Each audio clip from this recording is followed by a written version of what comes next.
I apologize, guys. We're getting started 20 minutes late because of technical difficulties. There is a new version of NDI tools in OBS, and it broke something. It took us 20 minutes to figure out what it was. So let's go around the room now that everybody can hear us. Jolly, how are you doing this week?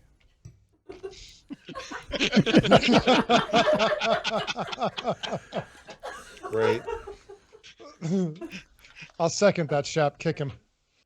Yeah. Jolly, how are you doing this week? I'm doing fantastic. Thank you, Jay. Great. Turing, how are you doing this week? Thank you. I'm doing fine. Great. You got the producer and the technical director rolling in the floor over here, guys. Now let's show the producer cam for the new camera. Blame them. Hands off the buttons. Hands off the buttons. Okay. Nom, how are you doing this week? Oh, I said earlier that having great weather here, but this is just how I feel about what just happened, but that's about it. Okay. And Josh, how are you doing this evening? How is everything out on the West Coast? I'm fantastic. We've wasted 20 minutes. I never have anything to say anyway, so this helps me. I'm going to give our opening a 200 emoji. Oh, my God. Take me home. Oh, and last, but certainly not least, is Soulhawk having to deal with this cluster of people. How are you doing, Soul? I'm doing good. You know, this cluster kind of reminds me of my college days back doing film, so it's nostalgic. You know, just little things that bite you in the buttocks. So, okay. With that said, let's go ahead and get started with the actual show. Well, there's one other thing. Let's go back to the producer cam here real quick. Hi. So what you guys may not notice is that we completely rebuilt the studio in the last month on the technical side. Everything's rack mounted now, and it's much less of a mess than it used to be. And even Chapcap, who does this professionally, is drooling just a hair bit. We're getting ready for CitizenCon, putting in some new technology to allow us to do some really cool stuff for CitizenCon. So with that said, Jolly, segment 1 tonight is 3.13.1 and all the wonderful changes. All right, 13.1 dropped. Thank God for that. There are some issues with it. There are still some bugs.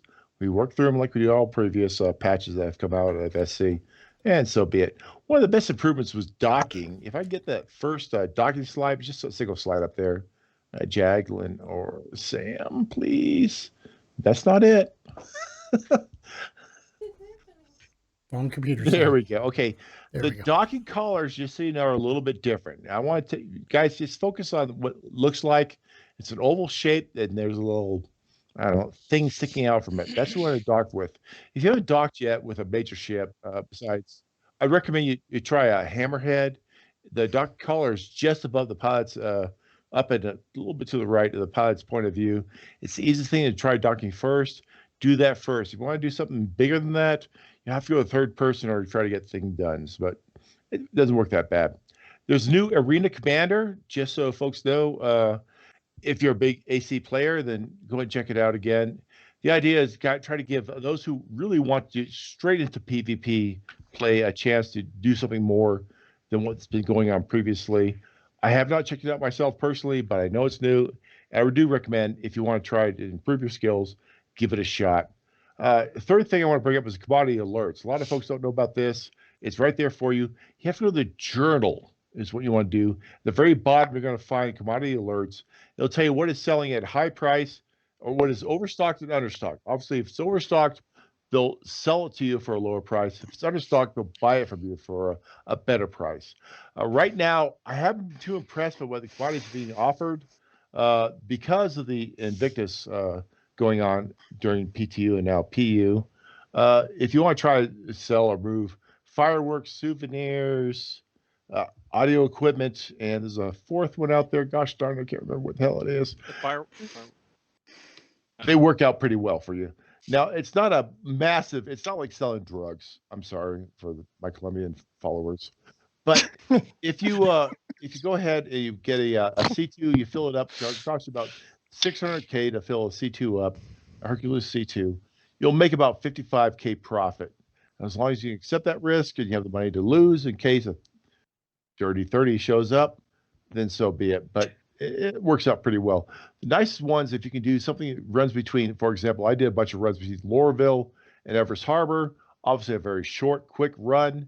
It worked out well for me, and so I made a few hundred K off the process when I was testing it out. So I'm happy with that one.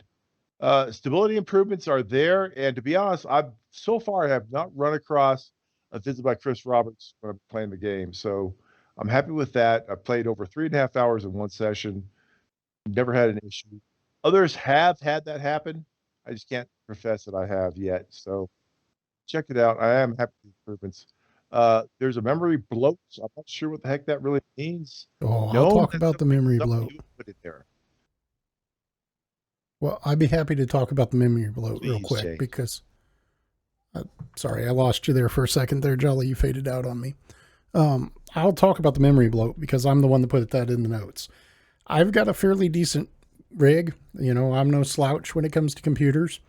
And today I had to reboot my computer and not let anything load except for Discord and Mumble, and started the game. And when I got into the game and got started, it was 27.6 gigs of RAM usage. And the reason I had to reboot my computer is, even though I have 32 gigs of RAM, I didn't have enough RAM open, or with, because the computer had been running for a few days without a reboot. I know Windows. But I couldn't get the game to open. It kept crashing because it ran out of memory. So 32 gigs is no longer assurance enough in Star Citizen that the game will load no matter what you have open. I'm going to have to go out and buy 32 more gigs of memory, and so I have 64 and don't have to worry about this for a while. So that's why I put the memory bloat in there. Oh, right. That's a bit. If you go to 64, it's probably going to fix any problems you may have in terms of memory. I haven't run across that yet. I want to point out yet. However, I do shut down almost every program I can, except for Mumbo, which I talk to fellow players with, and the game itself. And so I think 2 programs I have running when I play SC with 32 RAM. I haven't had a problem yet, but I think Jay has like 14 versions of Chrome running in the background. Wow. I'm not like sure. 30 tabs or something. Exactly. Yeah, but even when you close, because I closed Chrome because I am guilty of having a lot of tabs, it still would not open. Even with everything closed except for the game, Mumble, and Discord. Yeah, So I will say, Jay, Wow. I think this is a very temporary situation. It only really came up with this event. And even with the event going on, while I had the same thing as you, I saw it getting up right at 28 gigs of RAM when I was either around New Babbage or if the fleet was in the station I was at. And that's basically, you got all the fireworks going on and everything else associated with that. And they upped a lot of the graphics and the shading and all that. But the moment I was like in space, in quantum, going between 2 planets, I went back to the usual 20 to 21 gigs of total system usage that I would see. So I think once this event is over and we're no longer loading that stuff, that's largely not going to be a problem. And the long-term solution there is going to be the server meshing and culling anyway. Yeah, I completely agree. But at the end of the day, it took 28 gigs basically to get into the game. And that's ridiculous. And So- even for a temp build, you're going to have, on a game that technically lists the minimum specs as 8 gigs, and we've all known that has been out the window. But you used to think you throw 32 gigs of memory in a system and it's the easy button. Nothing's going to use all that in the gaming world, productivity apps aside. But I think for an easy button, you have to have 64 gigs, which is kind of ridiculous. What are your thoughts, Turn? Well, I went ahead and put in a call to Oak Ridge Lab so I can get that supercomputer connection. But I've got 32 in my rig here. Hopefully, I don't have to go anymore. I will say that I haven't experienced the bloat. In fact, last night when we were playing, it was actually the smoothest and the best graphics I have had in a long time. And I don't know, Nam, if it was just like what you were saying, did they up the capability because of the optimization, for lack of a better term, for the Invictus week? I know that they did some work on the Carrack in order so it would not pull as much resources. I wonder if they're doing the same thing. But my advice to most people when they say it, and when we've seen it in chat, we've seen some folks dropping that they've had some issues with it, is just to sit tight right now. There's a lot of resource being used because of the bingo flyby, because of all the other things that are going on. Even though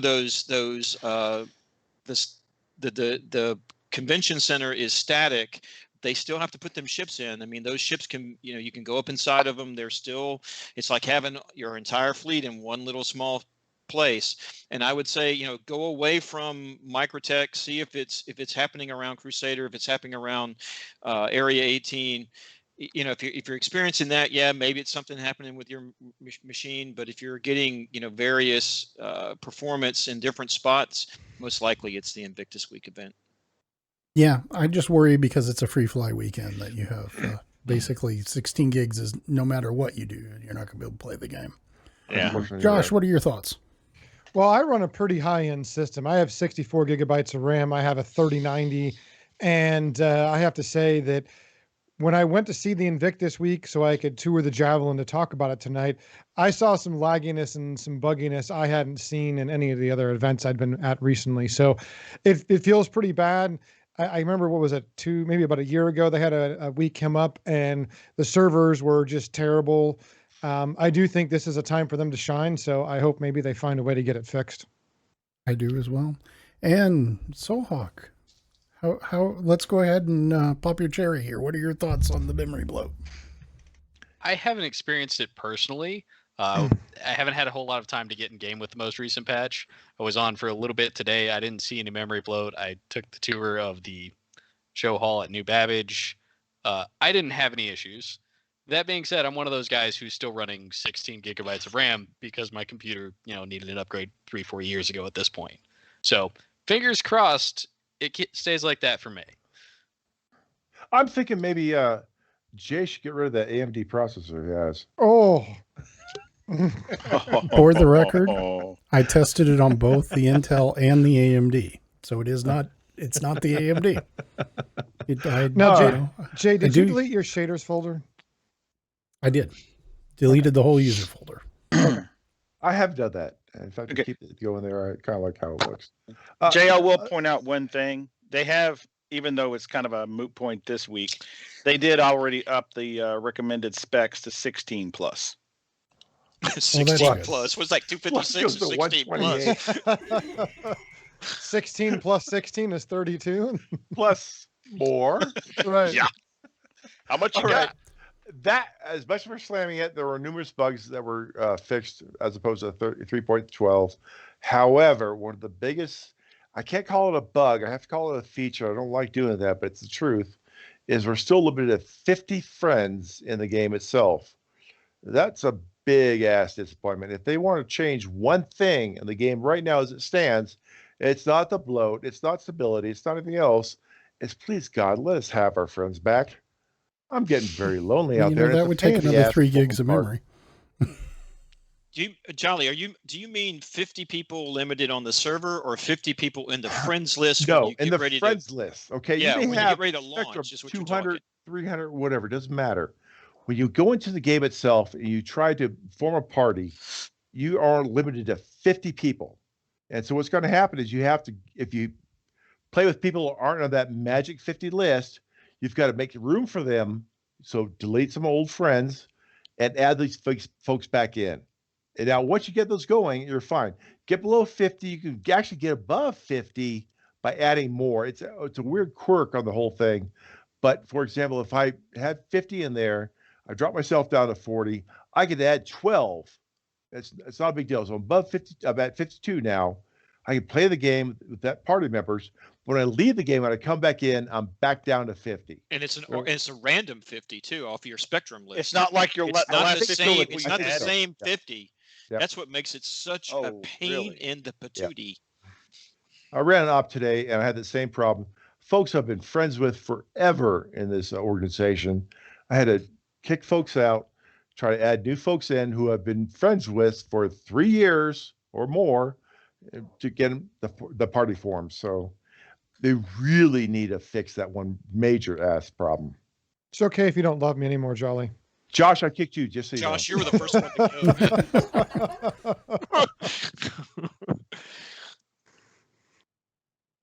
go. Okay.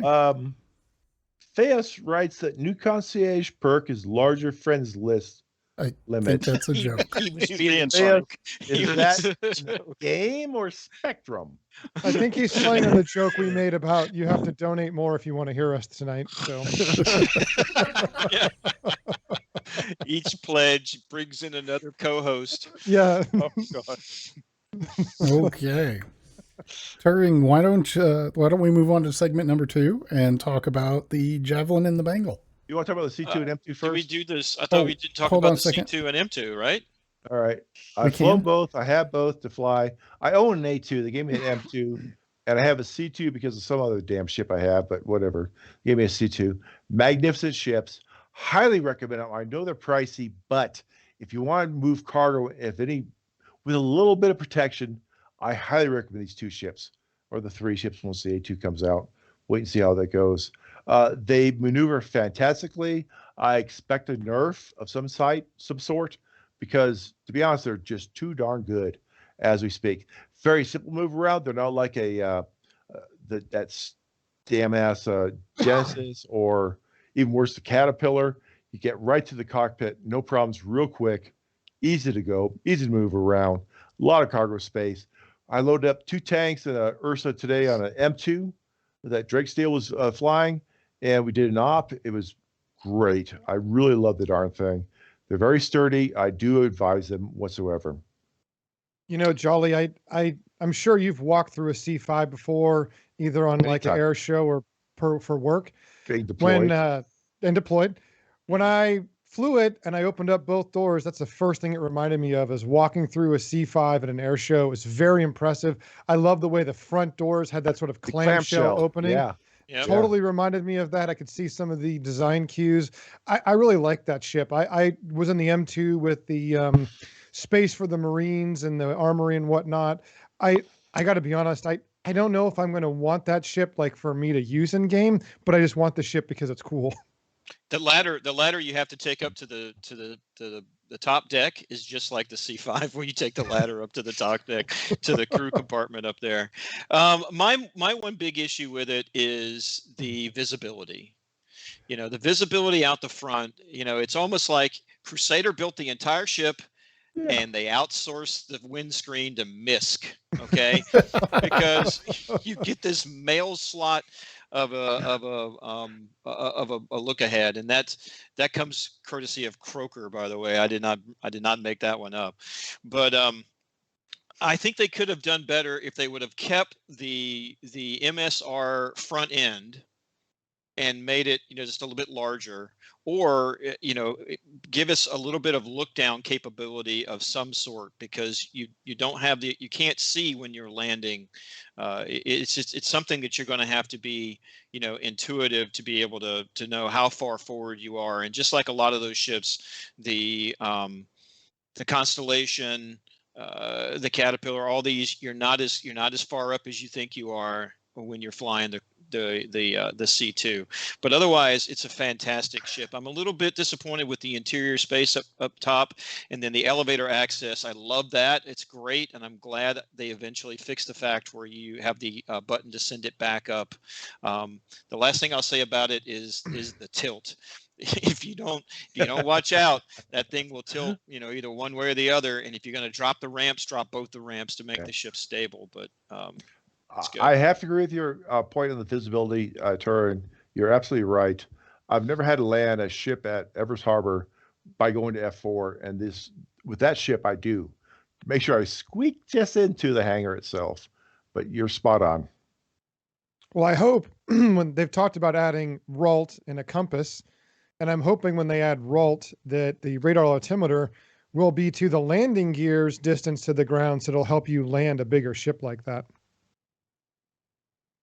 Yeah, well, it would be nice to have some sort of, at least indicators or something that if you're getting too close to the sides for especially, it's got those fins out that come out the back. Again, you're not as far forward as you think you are. If you're dropping into Lorville, I guarantee you probably for the first time you're going to catch those those fins on the back, and you're just going to tilt right down because you don't think you're as far forward as you really are. Have to agree. Are we done with the C2? Yes. I had one thing to say about talking about the C2 and the M2, right? Yeah. Everything else you guys covered what I think. The only other thing is the arbitrary number of crew limit. C2 has 2 seats, 2 bunks. The M2 has an extra seat up in the cockpit behind the pilot, where otherwise it's just empty, unused space. There's another equally unused space to the right behind the co-pilot, and they put in a third bunk in a space that's otherwise unused in the berthing. There's no reason this ship can't have 4 seats up in the cockpit and 4 in the berthing, because people could be doing engineering things, other purposes. It's just, I don't know why they have to arbitrarily have to have that difference. It doesn't make any sense. Are you talking about troop seats in the M2? No, I'm talking about the actual crew up front. I mean, because you got 4 crew seats and a freelancer. Which 2 are never used. Right, you don't. But I'm saying this. But you could potentially here. You might have an engineer managing components. If you need 4 people in front of a freelancer, you're in trouble. But you know what I'm saying. It just seems, especially when there's they just got these filled in spots for where the bunks would be in the berthing. Yep. Yeah, the comparison doesn't look good. Yeah. Yeah, I would think maybe they're going to put components behind there. But why? Wink, wink, nod, nod. Yeah, right. I agree. It's silly. Yeah, I think only 2 crew members for the C2 is actually too low. I think it's too low. I think you've got to have you have an engineer. I mean, let's go ahead. If you're going full immersion with these things, which is the way CIG is going, multi-crew, everybody's got a job. That second banana on that C2 is going to be really, really busy because he's got to be able to run. He's flipping back and forth between two turrets, and then, oh my God, what happens if something in the engine room? Okay, hold on, give me 15 minutes, I'll be right back, because it's all the way in the aft part of the ship. So I think they did themselves a disservice, just like what you say, Nam. I mean, they have the space. The space is there in the crew component. You put 4 people on the C2, you put 4 people on the M2, and you call it a day. I don't know why they did it the way they did it. I completely agree. So, Hawk, what are your thoughts?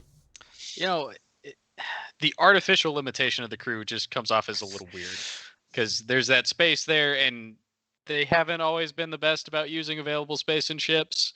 But for the direct comparison between the two, for it to just be like, oh, look, a new bed appeared and a chair appeared, and that's kind of the big difference.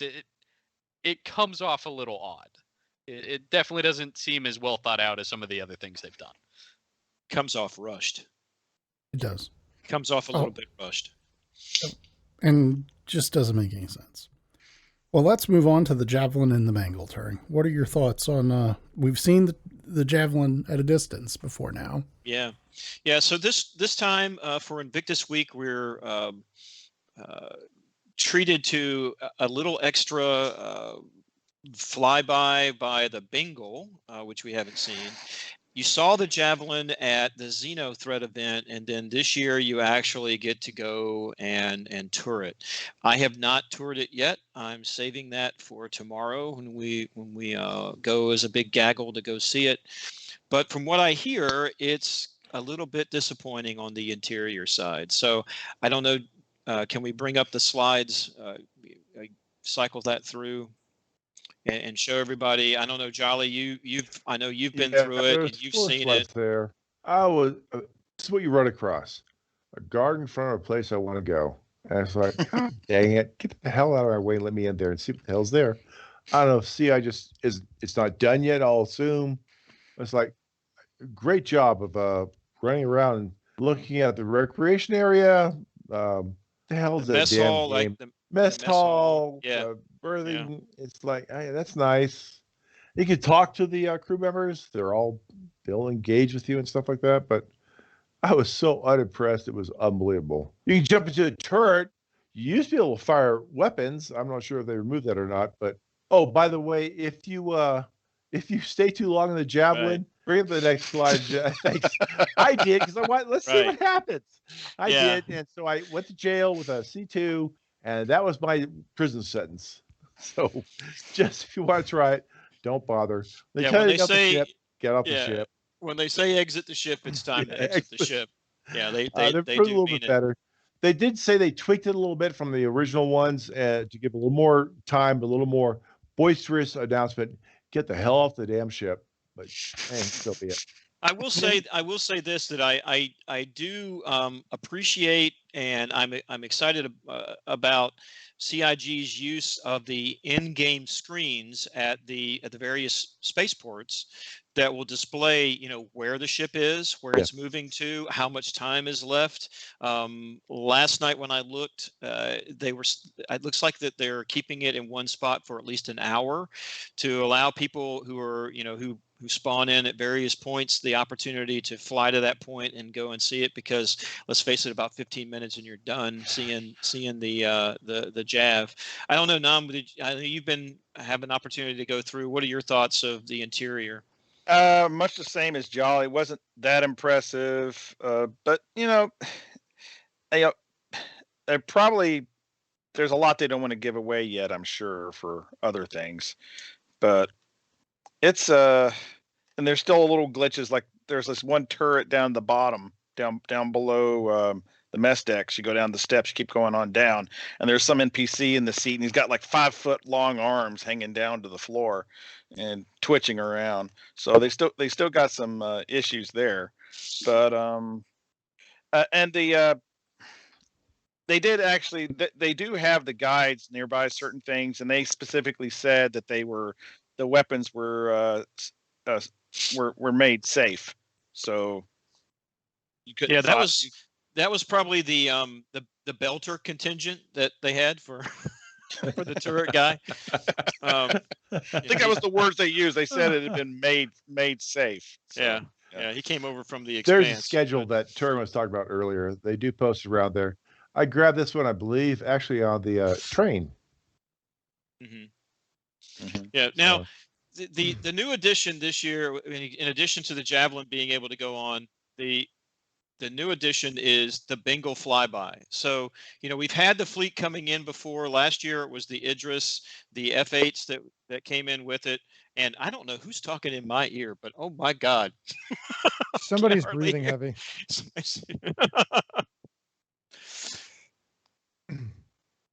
All right, good. There we go. Last year we had the Idris that came in, the F8s, the flybys, all of them landing at the military ports. This year, what you have is you have the Bengal coming through. I believe it's got an Idris and a Hammerhead in trail. I don't know if the fighters are there or not, but the Bengal is impressive if you see it. If it's coming in the distance, you're thinking, oh, you know, that's not a big ship. I mean, seriously, that's not a big ship. What's the little speck that's right next to it? It's the Hammerhead, dude. I mean, it is a big ship. And I will tell you that it's got a lot of mass, because we were flying by in a C2, and the little fins that come off the back of the C2, we got a little too close, and one of those antennas just sheared the back end of that C2 right on off. And that thing didn't even miss a beat. It just kept right on going. Mm-hmm. I think it's an impressive looking ship. I don't know. So have you had a chance to see it yet? Yeah, I haven't been able to see it in game, but just from the video and stuff I've seen, it looks fantastic. It's one of the things I really do want to get in and see. Yeah. I think that landing strip just begs the opportunity to tie it down. Josh, what are you thinking about the Bengal? So I have not got to see it in game. I did get to see the Javelin, and I want a little sidetrack story here. A couple of years ago when I was in high school, I was being recruited, and I had a Navy recruiter come talk to me, and he told me that I should be on an aircraft carrier. And he said I should be on an aircraft carrier because they have bowling alleys, right? This was what he told me. And when I went into the Javelin and I saw that they had one air hockey thing and like 6 video games for the entire crew and the entire ship, I now understood the reality of the lie. So I'll thank CIG for bringing a memory back up and making me realize how much of a lie the Navy recruiter gave me, because we're never going to get to use them and there wasn't enough anyways. Not to mention the fact that you're bowling on the open seas, but I'll just leave it. I'll leave it at that. Yeah. all the other issues that go with it. I want to point out that video we saw was from Kaladin Stormblessed. Thank you. I stole it from you to put it on this show. So Kaladin, good work on that one. Yes, it's a very impressive ship. I'm glad they changed around. Initially, when it came out for us to look at, people were attacking it. As far as I know, no one was able to destroy the damn thing. Ended up losing the end. I think CI then nerfed or improved it quite a bit. And I watched a good fight, about 5 or 6 guys trying to take it down. They all blew up as I stood afar watching the darn thing waste them away. And I was like, oh, good on you. So I'm happy with that. There's one thing you can count on with this community. Anytime a new cap ship shows up, someone's going to try and kill it. I gotta blow Someone's going to try and steal it. Were they engaging with turrets? Well, the last Invictus, they had a guy took an 890 and rammed the Idris above. I think it was above our corp. I saw that one. Yeah. You know, I think they broke it in half. It broke it in half. You know, this time you're not doing that. Now, what do you think about the Bengal? I love it. And just a quick thing to it is being basically indestructible right now. That's a good thing, because right now this is for new people coming in to get a look at the game and all that and to show this stuff off. And coming in just because the server's crashing because people are spamming the big new capital ship. That's just not fun for anybody but the idiots doing the ramming. So I'm glad they did that. It's a beautiful ship. On a different event, those antennae are razor sharp. I watched an MSR do a little flyby, and he just happened to hit him. He just split right in half, nice and clean, like you were cutting bread. Yeah. And it goes out there with a Idris escort along with 2 hammerheads and 4 fighters. Yeah. And they will destroy you, which is good. I'm happy that's happening. What kind of fighters were? And there were any F8s in there? They were. No, I didn't see an F8. I believe they were Vanguards. Okay. Oh no, I take it back. Okay. 2 of them were Super Hornets. The other 2 I couldn't quite get it close enough. I believe they were Vanguards. Oh, and you do not get any forgiveness if you accidentally shoot something. I was cycling between in and out of scan mode, and I'd had used the same button for one particular function during scan mode, and I forgot I wasn't in scan mode, and I pulled the trigger and I shot an escort craft, and you talk about the whole place lighting up immediately. So you became and how many crime stats did you get for that, Nom? I only got 1 crime stat for hitting him a few times, but that was enough for everybody to light me up, and so. It was only 1 crime stat. If I'd engaged, I would have got more. But I did go to prison after I got blown up. So you were the fireworks show? Yep. but anyway, appreciation to CIG for working on that, putting that in the game, and showing that it's it is real. The bingo is real. So back to you, Jay. Thank you. I like the Bengal. I'm excited to see it in game tomorrow. We're going to be doing a big org mission with we've got probably almost 50 people signed up for it, and I'm really excited about going and checking it out. So on to the next topic, which is Invictus Week. Nom, talk to us about Invictus Week. Well, Invictus, we got a couple of new things people are going there to check out. We got the Redeemer in the display hall, and you can pull up the slides for that, Joni. Okay, so it's there. People can walk around it. Are you able to get inside of it, or are these pictures from actually in there? No, you can't get inside. However, if you use the F4 view, you can tweak yourself in. And so I cheated and get inside. Okay, I think there's a shot That's of that's a comparison between the Redeemer and the Retaliator. Redeemer is actually larger than Retaliator. Oh, wow. Wow, I would not have expected that. I was thinking Me neither. I always thought it was going to be like a little bigger than, like between a Cutlass and a Connie. Yep, me too. Yeah, they've scaled that up. Wow. Big time. There's the 4 seats inside. remember when the Redeemer first came out, it was supposed to be a drop ship with 4 seats. Yeah. They got rid of that, and now it's back in there. And these are the 4 seats to show indeed it can carry 4 troops along with the crew. But its role primarily, I think now, as they said, is still going to be gunship as its focus, right? Yes, sir. So, you are correct. So we'll see what that. I mean, who knows? I mean, there's a couple of specs listed on that, I believe. A dorsal dual turret, twin chin dual turrets, 2 fixed pilot guns, a tail turret, dual turret as well, and 8 size 2 missiles. Yeah. What we get in the final, I mean, we all know this is all tentative. It's whatever we get whenever they release it. So that's all just hopes right now. But it's still on the roadmap for, I think, 3/15, I believe. Yes, So, yes, sir. So you are end, correct. so, so end of third quarter, end of September, we hope, we'll be able to finally get our hands on it and working when it's been hangar only for how many years? All these years. But dude, those tricycle wheels, please, CIG. No. So anybody else got it? I don't have a whole lot to say on it. It's not a ship I've been heavily invested in. Anybody got anything to say on it? Yeah, I bought a Redeemer. I think it was the 4th ship I bought this game, and I kept it forever. The damn thing was going nowhere, so I ended up upgrading to something else. And I think I melted it and used credits to buy something else forever and forever. And now it finally came back into play, and so I went ahead and I bought again, or brought it out of my credits I could use and a buyback program. So I got it at the cheap price. I was happy about that. And I was very happy to see what came out at the expo itself. Those dual twin turrets, 2 twin turrets, chin turrets, means it can really engage targets below. Mm-hmm. And so I'm happy about that one. Now you have to man the damn thing in order to get those turrets going. There's a twin turret in the back, smaller guns, I think they're S2s, but still you got some sort of rear firepower there going. The pilot has 2 ungibbled fixed guns of considerable size to use their own, plus the missiles. And those dual turrets mean we can have a great air-to-ground vehicle with this thing going. And I don't dismiss the 4 troops. There's only 4. It's a fire team of Marines you can drop off, but I think it'll work out everybody's advantage. So I'm really looking forward to it. I'm happy I rebought it, and we'll see how things go from there. Hey, Jolly. Yo.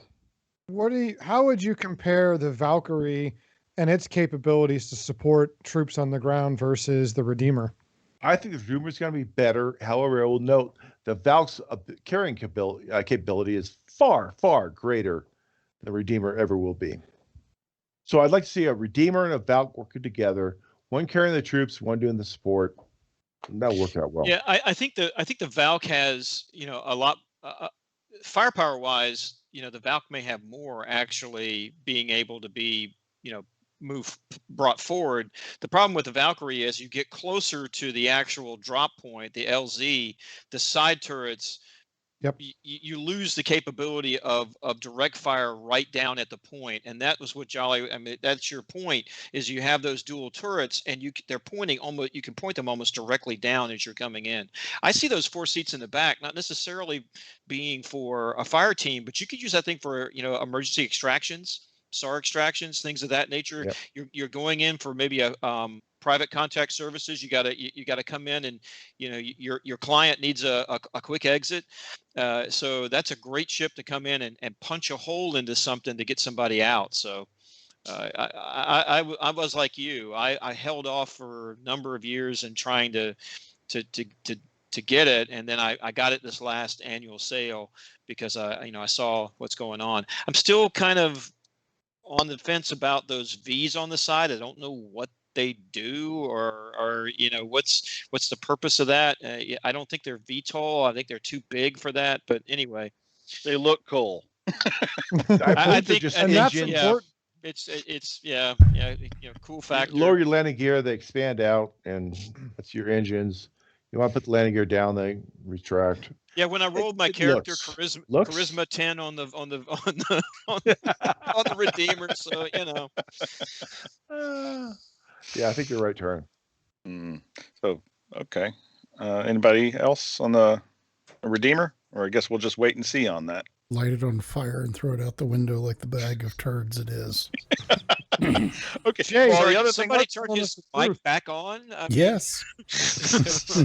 First time somebody's let me talk. Wow. But no, seriously, I think it's a flaming pile of granola. No, light it on Jay, you're fire and You are throw it wrong. out the window. I guess we'll find out in a couple of quarters then. I think you're right. We will. We also have the A2 on display as well, but the Hercules A2, which is the bomber variant of the Hercules, and it's on display in the hall, or going to be, I think. It is. Yep. And but the interior is absent if you use the camera trick that you used. But it's basically the same ship as the other two, except it's going to have using much of its cargo space for cluster bombs and MOABs, which basically which reduces the carrying capacity of vehicles it's going to carry. I think it's like they say CIG says 2 tonks for the other two, where it's only 1 in the A2. Well, since we know reality, you can actually fit 3 tonks into a C2 or an M2. Yep. It'll be interesting to see if you can actually fit 2 tonks in it anyway. But you can. No, I agree. Yeah, and I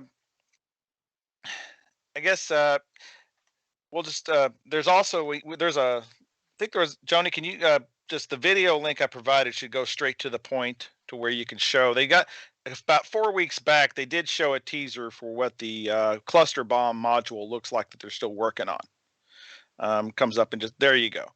And so that's all we've really seen as far as that. Why? I mean, it's never just because the functionality doesn't exist. That hasn't stopped CIG from dropping a ship before. I mean, the Reclaimer. How long's it been out, and you still can't salvage anything? So I'm still a little confused why they couldn't have released the A2 in some form the same time the other two. But it is what it is, and the bombs. Well, that's going to be the big question with that. It's how are bombs going to work? There's a lot of unknown questions there. Are they going to let inertia really work? Because I got a lot of crazy ideas about using an A2 and 0G, like drifting a bomb into a station, because countermeasures are not going to work on a bomb. It's just going to drift right in. And being as it doesn't have thrusters or anything, it may even be harder to detect. So it may end up in a lot of situations being an ideal thing to hit a space target, as long as it's slow or non-moving. Well, hopefully they'll give you some form of a CCIP or CCRP, which is basically a computer that can tell you when to release it to hit the target you want. Yeah, I wouldn't hold my breath on that, Josh. I think that's a lot like your targeting pod. I don't see CIG doing that. I hear they're getting a lot of I hear they're getting a lot of Norden bomb sites from DRMO. So I will point out the Joni, can you put those slides back up again? Redeemer slides. They didn't come through too clear. Hopefully they'll come through clearer again this time. But basically, as I said, I get the same cheat thing in order to get inside it. Not that one. That's the Redeemer. It looks awesome, in my opinion. I don't care what Jay says. And the next slide. Next slide. There we go. Comparison, next slide. Real quick. Next slide. There we go. The 4 troop seats. We talked about that already. Next slide. All right. It's Redeemer again. We did show all these while you were talking. Single person, just so you know, no co-pilot involved in this thing. I had the same problems with a Valk, only no co-pilot. I think the co-pilot's got to pick more and more responsibilities up, which unfortunately they haven't yet. I did notice I was flying the M2 today. I could do scanning from the co-pilot seat. And if guys have checked that out yet, but you can, there'll be, I'm not sure how much you want to scan from in a C2 or an M2, but that's availability right there. So I think slowly CI is improving what a CP can do on a ship itself. Joni, can you bring up the A2 slides? Thank you. Next slide. Again, these are cheats.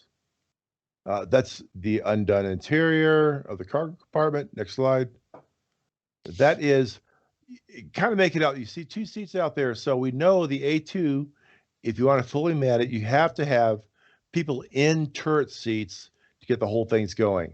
Like I said, it's not finished off, but I see 2 obvious seats for gunners to man there. Next slide. Some good camera work, Jolly. All right, and finish it off. That's fine. Well, that was me cheating, like I said. No, but, I know. hey. That's good. I want to find out. All right.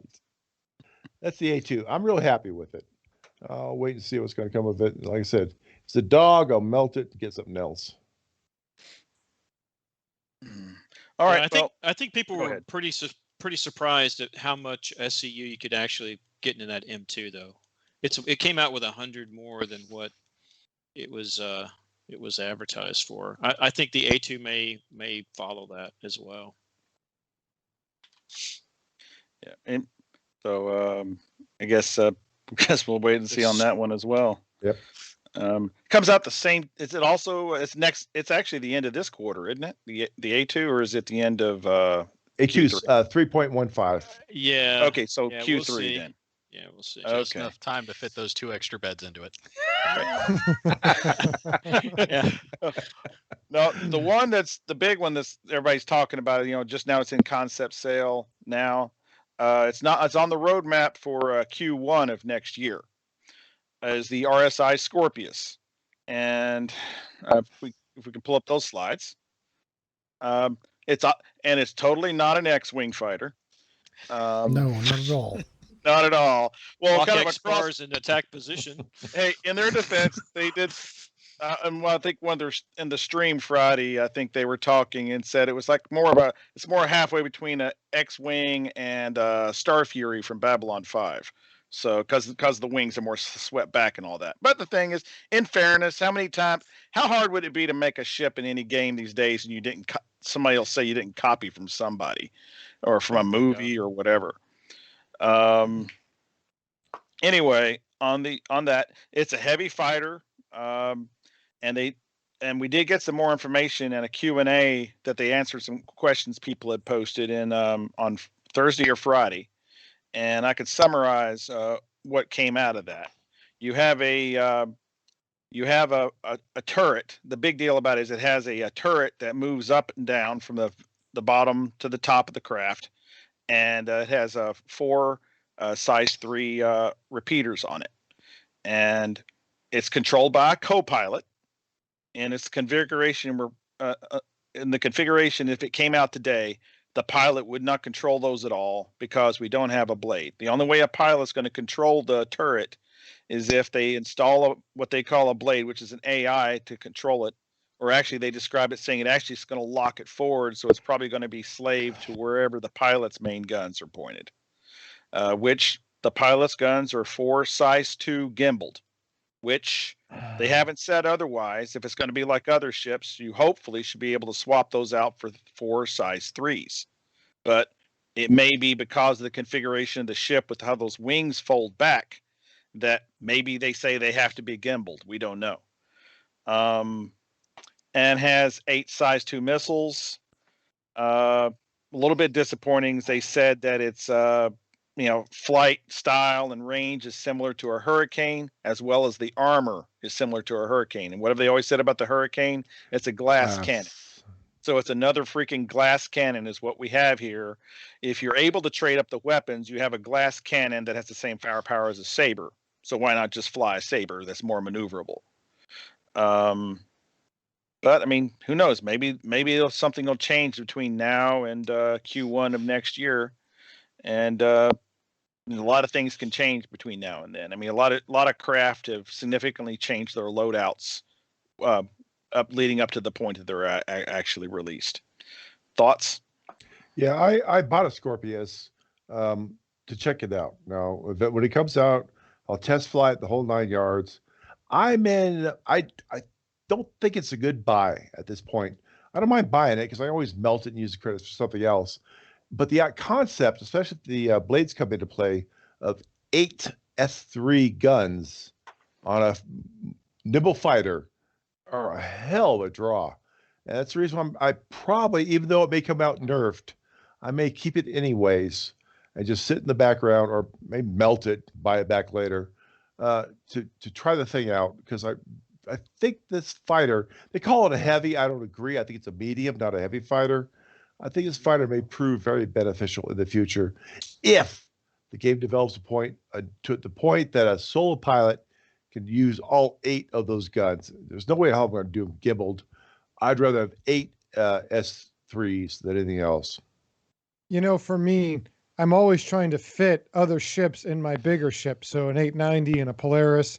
They've confirmed that this will fit in a Polaris. I assume that means they'll fit in an 890. And for that reason, it's on my list of consideration. But other than that, outside of using it as a force multiplier for one of my bigger ships for something, on its own, I don't have a lot of interest. So I'm going to evaluate that, but I do think it's interesting for the largest probably fighter you're going to fit in those type of ships. I'm going to be honest. When you look at the small footprint, when it's all folded up, I really think that it's going to be an Idris fighter. You know, it's going to be something, because you could store 3 fighters on there, and it looks like they'll fit in there compared to the other fighters they've said will be there. So, I mean, this is a big, heavy glass cannon, for lack of a better term, that you will be able to be parked on ships. I think it's really exciting from that perspective. You know, you can't get a Hercules. Yep. I'm gonna throw the other side, because I'm giving it a pass. Ahead. I'm giving it a pass, and the reason I'm giving it a pass is, if I got to take 2 people for 1 fighter, why can't I just take 2 fighters? You know, 1 single seat fighters. Well, but you're assuming that you don't have the blade in, and you don't have the weapons slaved. But okay, so you get the weapons blade, the blade in. So I think that defeats the purpose for what CIG is building it for, which is a multi-crew ship. You know, but it gives you a lot of firepower. Okay, but why is it more firepower than two Anvil Hornets? Yeah, but I don't think I can fit 2 Hornets into a Polaris. Well, we know about you. We know about you trying to fit stuff into various things. Okay, Josh, we got that. Okay, but what I'm saying is, at this point in time, I mean, you've got the Hurricane already, and I think the Hurricane is a good ship. I mean, armor needs to be released, etc. I'm just not sold on the Scorpius, because at this point in time, I could take 2 Hornets and get more firepower, I think, than the 1 Scorpius. And I don't know. It's just, maybe if it's a ship launch fighter, okay, but now you're talking about, physical deck space inside that ship. Can you put 2 medium fighters in that one spot versus the Scorpius? I don't know. And so for now, I'm giving it a pass. Well, and I understand that. There's nothing wrong with giving it a pass. I'm just saying it's interesting from it's a very heavy fighter that you're going to be able to potentially put on Idrises and Javelins and Polarises and things like that, compared to the other alternatives. But to me, I don't know. Maybe, is there a move by CIG that every manufacturer has to release a ship that fits into every category or something? I mean, no, I don't think so. You've already got the Hurricane that's released with this. In some cases, you've got the Gladiator that's, it's got a little bit. I know that's a fighter bomber, but it's got the turret up top, etc. I think it does give the Vanguard series a run for its money, from a pure firepower standpoint, and functionality with the turret. But I just don't see what RSI is doing building this type of ship. That's all. Well, I will say this from our Fighter Mafia tactics, and from the concept of using this in another ship, I don't think you can fit 2 stealth fighters in there. I don't think there's enough room. So if you ask me, yes, I'd rather take 2 ships that have decent firepower and 4 guns on 2 ships than 1 gun or 1 ship with 8 guns. But if my option is I can only fit one of those ships, I'm going to take the Scorpius, I think, in that case. It's the alpha damage. It's how much you can do right away. Yeah, I mean, like the Polaris, for example, that's designed to fit what the Gladius, I think, is what the Polaris was looking at as far as its escort fighter. Well, this may be the same size. You're probably going to be better off seeing this in as a Polaris escort. I could see that. Yeah, and that's what I'm talking about. Is where a place where you can't stick a Harbinger or a Sentinel. This may be a great glass cannon to toss as an option. It's not that it's the greatest design on the earth. I'm just saying there may be cases where it makes sense. Right. And I forgot to mention that they did say it does in fact fit in a Polaris. Okay. So. Yeah, and we don't really know. We say glass cannon because we say glass cannon now because that's what is happening within the game. But when armor comes out, add armor. Yeah, we need to kind of always put that in as a caveat that we really don't know. Armor and specifically penetration is Yeah, I think they would have been better served with a 1 size 2 shield versus 2 size 1s. I think that would have gone a long way toward making it a little bit more competitive, so to speak. But the same thing happens with the Hurricane too. They don't have that. When they come out with an armor, we need to reevaluate all ships, not just this one. Yeah, every single one of them. Yep. And we're waiting to see. Like I said, I've held on to my Heartbreaker Super World Cup with armor, and it'll be worthwhile. The reason why I kept on to it. And you're absolutely right, Turin. I can't speak. And Josh, your point on number I can fit into a carrying ship, you're right. I agree. To be honest, I'm not looking at that so much as the ability of the damn thing to fight. I'll wait and see on the Scorpius to see if it's going to be worthwhile or not. And the reality is you got to get the damn thing, fly it around, pass it around to other people to fly around, and get multiple views of the damn thing. I actually still look forward to this one. I think it may work out in the end. Wait and see. But hey, look, what's the Gladius go for? $95? 85, I think. 85. Yeah, you can buy 2 of them as opposed to for the 200 price. for I'm in complete agreement. How much is a Hurricane? And once we have a blade, it's the same situation. You can lock the turret on the Hurricane for it. Yeah. But we're just going to have to wait and see. I really want to see maneuverability of the darn thing. 4 wings, let's see how that works out. And maybe it's a great maneuverable aircraft. I'm thinking like a beefed up Arrow type of fighter. Don't know yet. Yeah, I mean, the style on it looks great, but to me, the ship just screams needs multiple balance passes. There's going to be the first one with armor. There's probably going to be 3 or 4 after that. I doubt we're going to see 8 size 3s on it in its final iteration. Josh! I just don't think that's happening. Josh! Hurricane is 195, Nom. 195 for the Hurricane. Okay. So it's comparable. $5 more. Yeah. Yep. Wow. I don't know. It's an interesting thing. You could definitely, if you have a second gunner, shoot things that are chasing you. So that's kind of interesting. It's an interesting design. I don't think I'm going to completely poo-poo it. Let's see how it goes. I definitely like the idea of it over a Vanguard series fighter, in my opinion. But that's just me because it's.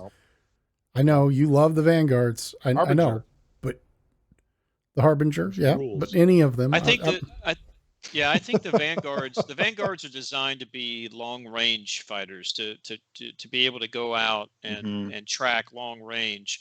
These, I think, Jay, I think you kind of hit range. It. I think you kind of hit it though. I think these might be ones that are carrier based in some fashion. Right. Yeah, and that's the advantage. Drive.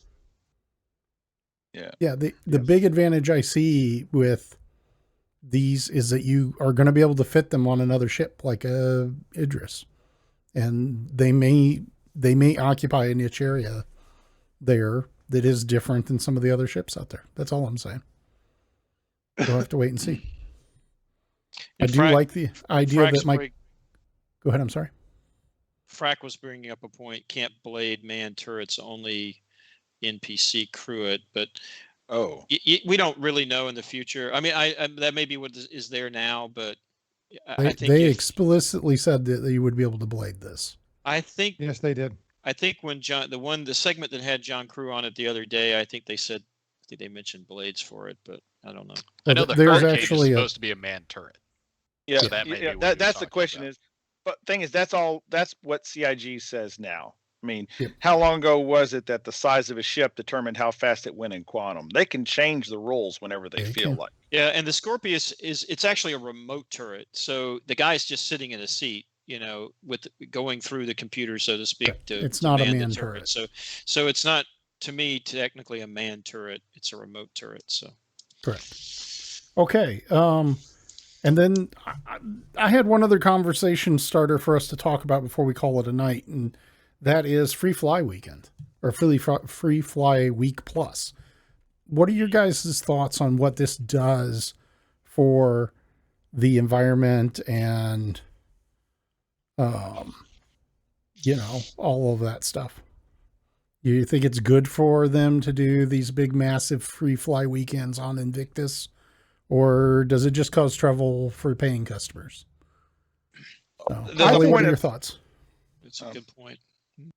I can speak on that a little bit. It's good in theory, but what inevitably happens is, I will say that provided you're able to run it, it's been remarkably stable.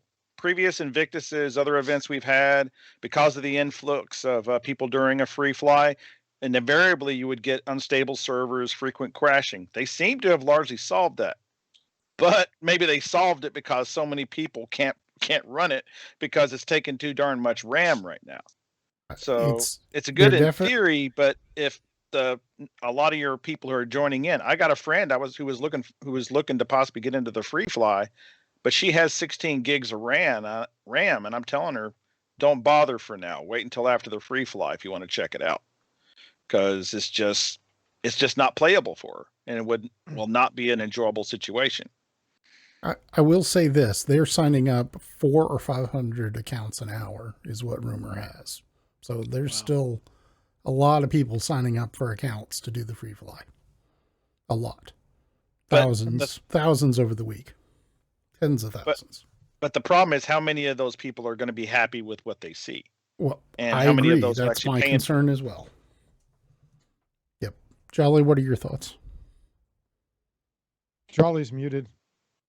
You're muted again, Jolly. So you hear me coughing. Oh, sorry. I have to agree with what Gnome said. In fact, I was talking to a couple of guys who were doing the op today, we just BSing before it happened. And he said last Invictus, he finally convinced a friend to join in and try SC out, and it was a complete disaster. The guy, he hasn't been able to bring him back yet. And I'd rather see these free flights happening at a point in time when the game is extremely stable and nothing else is going on. We don't have to worry about extra ships and fireworks and crap like that. Let's just let people play the game itself. So the concept of free fly is good, but their timing is not good, because even those of us with high-end systems been playing the game forever, are used to bugs that crash 30Ks. It's irritating. If you're a brand new player, I think it would really work against you. So what Gnome said is right. I like the idea of free fly, but not during these type of events. Yeah. Personally, I wish they would do some type of demo period where if you're a new player, maybe you get a week or a month, you can fly any ship you want during that month, get a feel for the game anytime when it's usually running better. And, if you have that friend, which I've been in that case, and you want to bring him in, they can get a real feel for it and decide if it's for them or not. I completely agree. What are your thoughts, Sohawk? The free fly is a good idea, but the problem is with like a lot of other things in Star Citizen, they have a good concept, and then they just try and push it to be bigger and bigger, tying it to things like Invictus, where most of us who've been playing expect the problems. New patch jumps out with a new event. We know there's going to be issues. New players coming in. It's a recipe for a bad experience. I agree. I completely agree. Nam, you were holding up a sign there. Do you want to try that one more time so I can make fun of you? Mektor said something in the chat. Oh, so I thought I'd reply to him. Okay, fair enough. Well, I know that I want to thank everybody. We had a fourth segment planned, but we're over on time. And I know we had a lot of technical problems this evening, and I want to apologize. We will hopefully get those worked out. I just want to go. I'm sorry. Before next week. Yep, we're going to talk about that at the end. But Jolly, any final thoughts for this evening, or anything you want to make? Good show. Glad to have it happen. See you guys next Saturday. Yes, I think there's a lot of us that are looking for video cards right now, Jolly. Turing, anything and your closing thoughts? No. No. You look so unhappy. Are you ready to be out of here? Are you so frustrated with the rest of us that you want to just quit? No, I'm not frustrated. I just, I might need to go get something to drink. I just, like hard I'll alcohol. send you some booze. No. Nom, what about you? I got a bottle of Woodford if you want some. It's been a lot of fun. I'm glad to talk about the things we're doing here, and that's pretty much that's it. Happy to be here. Okay. And Josh, I think you have an announcement for in June that I haven't even told all the co-hosts about. So Yeah, go ahead and tell us about that. So for those of you out there that just can't get enough of me, on June 12th, we're going to have a very special episode of HangarReady. We're going to bring in all the Fighter Mafia guys in. We're going to be discussing things about what it's like to go from being a solo pilot to trying to work together and a bunch of stuff in between. The bomber guys disagree.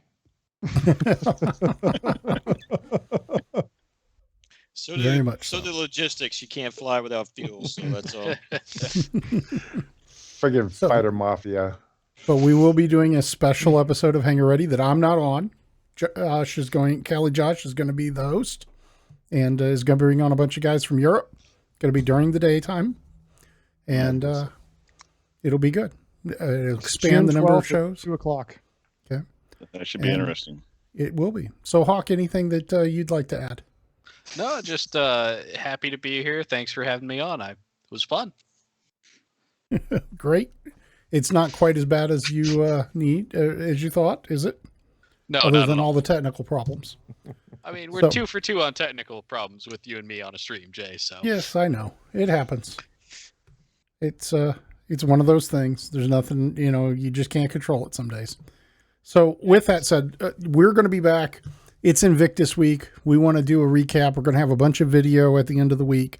So 1 week from tonight, same time, 8 p.m., we're going to be doing a big show, kind of recapping the week, talking about the things that we saw and what we liked and what we didn't like. And hopefully we will have murdered all of the little technical gremlins before then. So that will be next Saturday, the 29th at 8 p.m. Central Time. Also, guys, just a quick reminder. I know we've had some technical difficulties here. We have the show recorded locally, so we'll edit that up, and it will be up by lunch on Monday. That would be Monday the 24th. So we'll have that up. I apologize for our technical glitches. We're just trying to expand and get ready for CitizenCon, and that's required us to do some stuff that where we're having some technical problems. So I appreciate it. And I think I know what we're going to do, which is probably switch which Twitch host we're streaming to. Instead of Atlanta, we'll go to Chicago. So it looks like the stream crashed. Oh, back. Okay. Yeah. Never mind. Let's go back to the round table here, guys. I'm sorry about this, guys. I'm having a little bit of packet loss, it looks like, to Twitch. So this is just one of those things that happens when you're live streaming, right? You can't control it. Nope. So I really appreciate you guys bearing with us with the technical glitch.